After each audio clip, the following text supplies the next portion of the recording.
India, a country with a rich past of 5,000 years.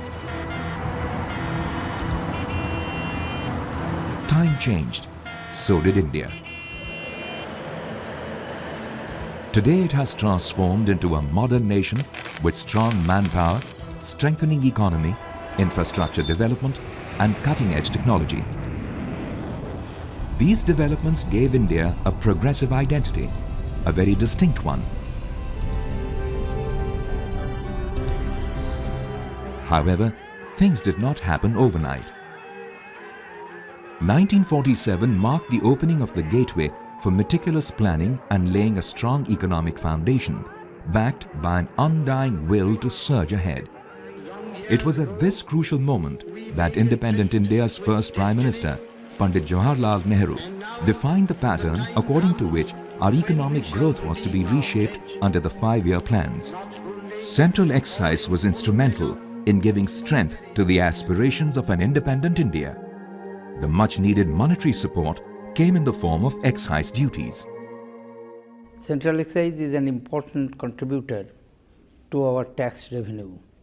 Though originally central excise was not imposed by Union government, it was the contribution of the finance minister in the early 50s, mid-50s. Now it constitutes a substantial part. This year there has been a buoyancy. Nearly 31% growth in the central excise is registered up to now. It speaks of the growth in manufacturing activities, overall industrialization, etc. I am quite confident in the coming years, the department in charge of central excise would show better performance. I wish them all success. Duties of central excise, commonly known as excise duty, are a major source of revenue for the government. These duties are levied by the central government on goods manufactured or produced within the country. Central excise duties are distinct from those collected by the state governments on alcohol fit for human consumption and medicines containing opium and its derivatives. Being a vital part of the Finance Ministry in the Government of India, the Central Excise Department plays a pivotal role in the nation-building process. Taxes collected by the Central Excise Department play an important role in the country's development.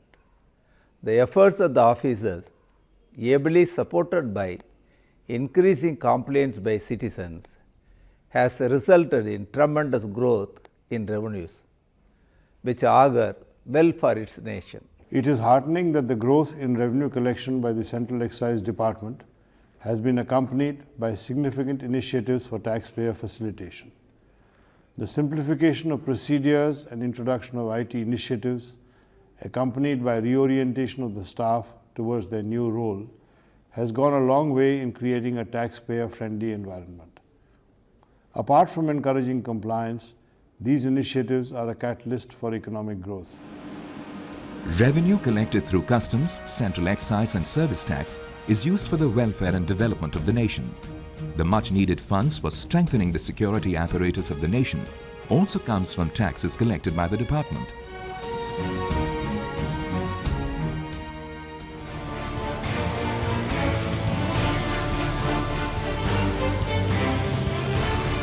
The entire country, from the north to the south and from the east to the west, contributes to the development of the nation by paying central excise duties through various offices spread all over the country. Each and every citizen contributes to the central excise revenue. By duty rate variation, the central excise plays a role in our economy. To talk of the recent phenomenon of global economic slowdown in 2008, the central excise duty rates were reduced drastically across the board, and that gave a tremendous stimulus to the economy. This is for everybody else to know. While the other countries suffered due to economic slowdown, India did not, and Central Excise Department can take some credit on that account. In India, the history of excise duties can be traced back to the Mauryan era. The system of collection of duties came into existence in Magad during the Mauryan dynasty in 317 BC. Chandragupta Maurya's Prime Minister, Kautilya, devised a full-fledged system of customs and excise duties in the Mauryan period. The rates of taxes were up to 1/10 to 1/20th on the liquor and salt produced in the kingdom. Author of the celebrated treatise Arthashastra, Kautilya discusses many aspects of excisable goods and import restrictions in chapter 21 of the Magnum Opus.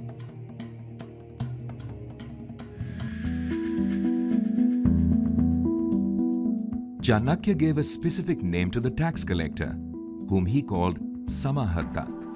Initially, in independent India also, the collector of central excise was called Samaharta, until it was renamed as Ayukt or Commissioner in 1994. During the Mughal era also, taxes were levied on manufactured goods. Duties of excise were levied for the first time in modern India on the manufacture of salt and other products like indigo in the year 1870. Salt continued to be an important source of revenue for the British government. However, it became an issue of serious political significance when Mahatma Gandhi undertook the Dandi March and broke the law on impost of taxes on salt. During the British period, duties of excise were collected through separate enactments for each commodity. These enactments were consolidated into one act, the Central Excises and Salt Act 1944. This was the beginning of the consolidated collection of central excise duties in India. Since no duty was collected on salt, in 1996 the Act was amended as the Central Excise Act. The taxable event under the Central Excise Law is the manufacture of goods, which means any process incidental or ancillary to a process leading to the emergence of a new product known distinctly and separately as goods. The total central excise revenue in India at the time of independence was merely 50 crore rupees. Phenomenal industrial growth resulted in manifold rise in the collection of central excise duties. In 1955-56, the collection of central excise duties from 24 items was 145 crore rupees. It rose further to 897 crore rupees for 67 items in 1965-66 and to 12,928 crore rupees from 140 items in 1985-86 and 110,707 crore rupees in 2005-2006. The total collection of central excise duties in the last financial year, 2009-2010, was to the tune of 102,857 crore rupees. During the current financial year, that is 2010-2011, there has been a remarkable growth in the central excise duty collection in the first 3 quarters, that is 93,281 crore rupees. We have rolled out the new software with the acronym ACES.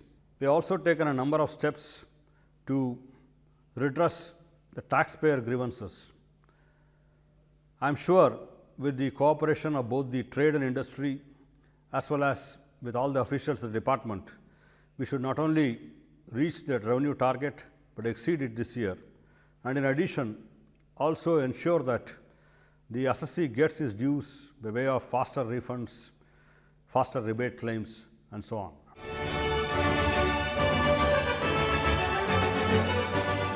At present, the entire manufacturing sector is covered under the Central Excise Taxation regime. The largest source of revenue is petroleum and petroleum products. Other major contributors are cement, iron and steel, and plastics. The tax collection process has also undergone changes over a period of time. Earlier, all the manufacturing units were covered under physical control, wherein an officer of Central Excise was posted in each factory. Clearance of goods was done after payment of duty and clearance by the Central Excise Officer. Subsequently, self-removal procedure was implemented, wherein assessees were allowed to determine their duty liability on their own and clear the goods on the basis of a gate pass pre-authenticated by the Central Excise Officer.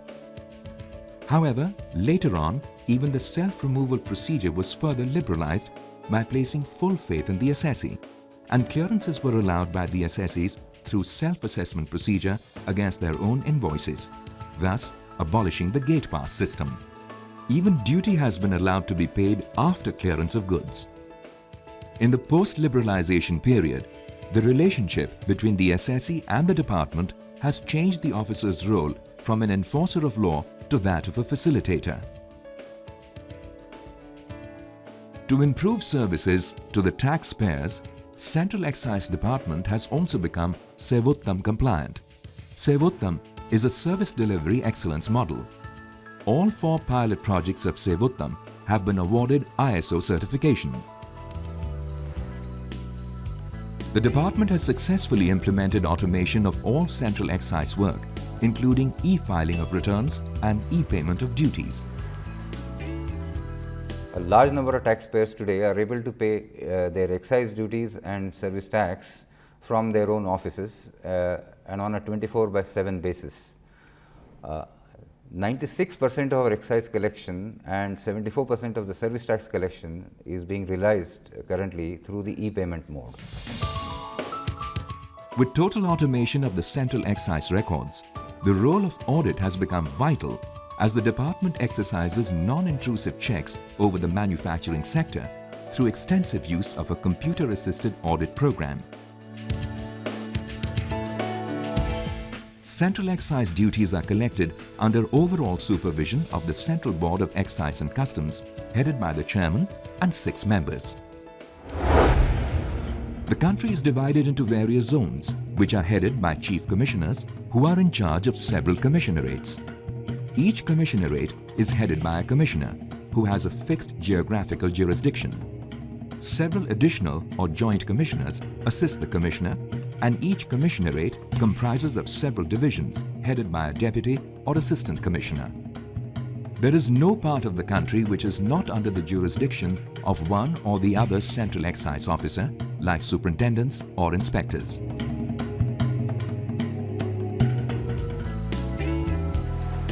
Apart from all these field formations, there are a number of directorates headed by Directors General, which helps the CBEC in discharging of its functions.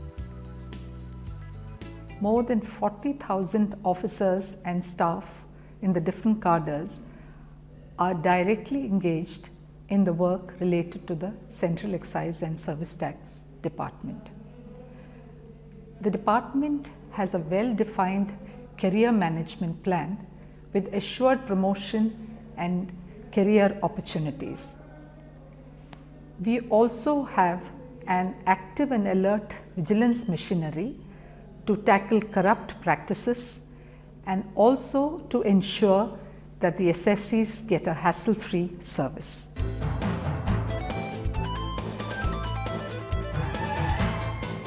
With such a huge setup in place, manpower is suitably utilized to manage the various functions of the system. Training is a constant need for any service. The National Academy of Customs, Excise and Narcotics not only meets this challenge for the department effectively, but also trains officers from Southeast Asian countries. This academy is charged with the responsibility of training 73,000 officers, staff and employees of this department.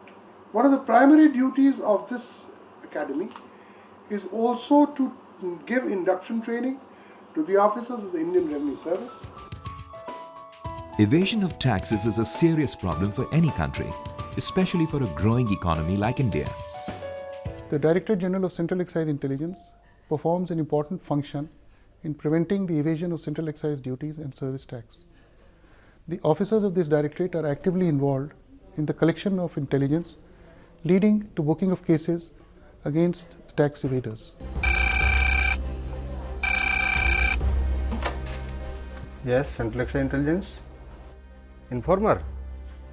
हाँ please बताइए। तो आपके पास क्या क्या documents हैं? हाँ हाँ, आपको रिवार्ड मिलेगा। देखिए, गवर्नमेंट की पॉलिसी के हिसाब से आपको 20% तक रिवार्ड मिल सकता है। वो डिपेंड करेगा कि आपकी इन्फॉर्मेशन कितनी सही है। कल शाम को 4 बजे मिल लेते हैं आपसे। नहीं नहीं, आप बेफिक्र रहिए, मैं अकेला ही आऊँगा, लेकिन आप इतना करिए कि पूरे डॉक्यूमेंट्स लेके आएँ। ओके, कल 4 बजे मिलते हैं फिर वहीं पे, हैं? ओके।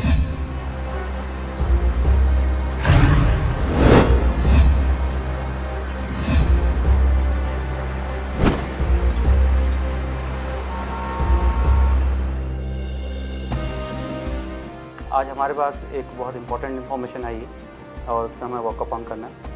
ये इन्फॉर्मेशन है, सील्ड एनवलप में दिया है और इसके लिए आप टीम लीडर हैं वाली साहब, और ये इसमें इंटेलिजेंस सील्ड एनवलप में है। इसमें टाइम दिया हुआ है कब खोलना है आपको। आप जब वहाँ प्रीमाइसेस में पहुँचेंगे, जो डॉक्यूमेंट्स की लिस्ट दी हुई है वो रिज्यूम करनी होगी, उसको स्टडी करना होगा। आपका बहुत इंपॉर्टेंट काम है। आपको वहाँ 2 आदमियों के नाम दिए हुए हैं, उनकी फ्रिस्किंग करनी है, उसमें पेन ड्राइव वगैरह लिए हुए हैं, तो उसको आपको रिज्यूम करना है। आपका जाते ही कंप्यूटर पे अपना टैली के अकाउंट्स हैं, वो डेटा निकालना होगा। ठीक है, best of luck.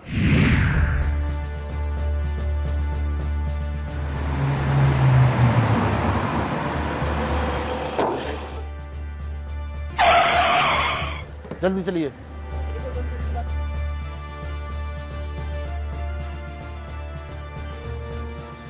Yes sir. हाँ, मैं सेंट्रल एक्साइज इंटेलिजेंस डिपार्टमेंट से आए। ये लीजिए, ये आपकी फैक्ट्री का सर्च वारंट है। एड्रेस चेक कर लीजिए, आपका ही है ना? हाँ जी। ठीक है, थैंक यू। अब बता दीजिए हमें अपनी फैक्ट्री में कहाँ पे क्या क्या है। चलिए।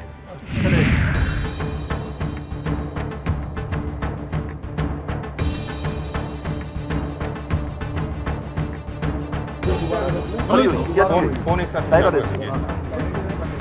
आगे बढ़ो, आगे बढ़ो। ये फोन स्विच ऑफ कर दीजिए। ठीक है, पहले या कुछ भी नहीं है, मतलब पेन ड्राइव नहीं है, उसको पता है कुछ भी नहीं है। बोलिए इसको।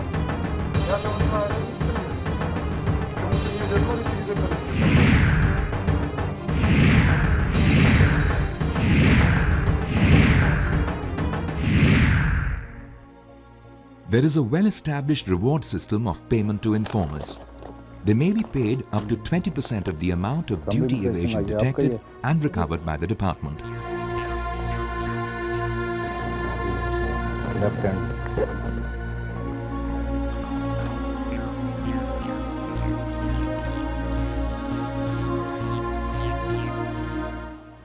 Utmost confidentiality is maintained in keeping the identity of the informant secret.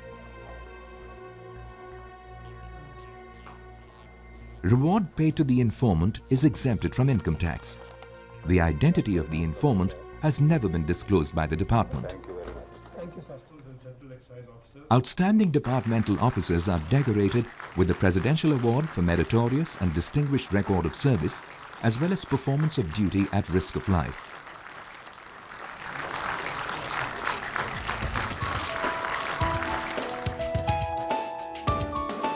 Departmental officers also perform a quasi-judicial function in deciding the cases. At the same time, there exists a well-placed system of redressal of disputes between the assessees and the department. It is but natural that there is disputes between the taxpayers and the government. But at the same time, there is a very time-tested dispute resolution mechanism which is in place. In fact, an aggrieved assessee can appeal to the Commissioner of Appeals, and if he is still aggrieved, he can appeal to the Customs, Central Excise, Service Tax Appellate Tribunal.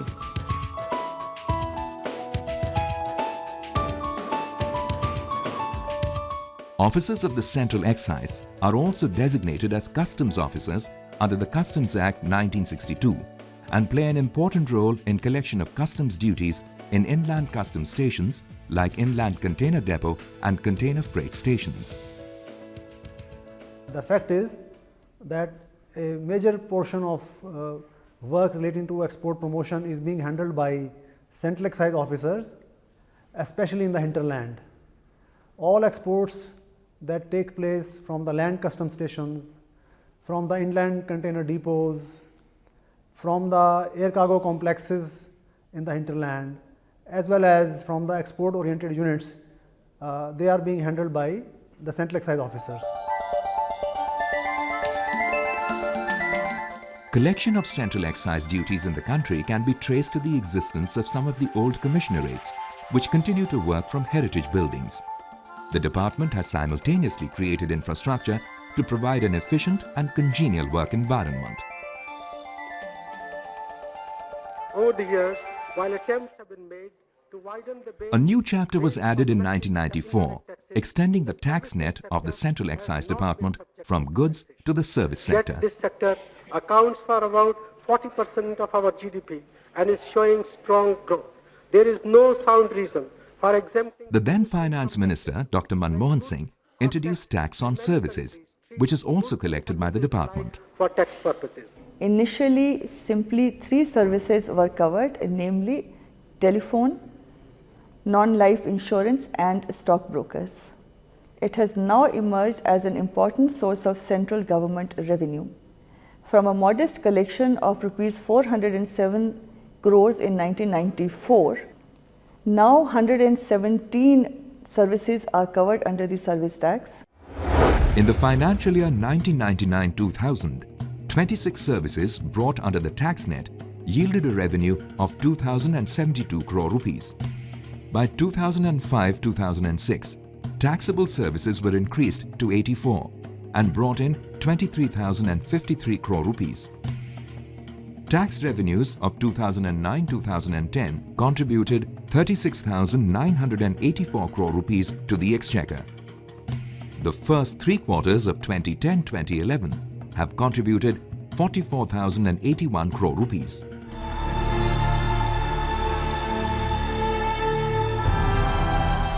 The story of indirect taxation is not just limited to this. The government has planned to overhaul the indirect tax scenario. The story of central excise doesn't end here. The government proposes to overhaul the indirect tax scenario by introducing GST, the goods and service tax. This will merge the existing central excise, service tax and VAT presently being collected by the state governments. The dedicated officers of the Central Excise Department shall continue to make their significant contribution to the development of the country, making it truly an engine of economic growth. The revenue generated through these taxes is used for the growth and development of the country. Dams, bridges, metro rail projects, schools and hospitals are coming up every day. Block by block, step by step, the nation is steadily climbing the ladder of growth. Dedicated officers of Central Excise are tirelessly contributing to the development of the nation and are always ready to face new challenges. The Central Excise Department is committed to the well-being of every individual of the nation. The Central Excise team is surging ahead, silently and steadily.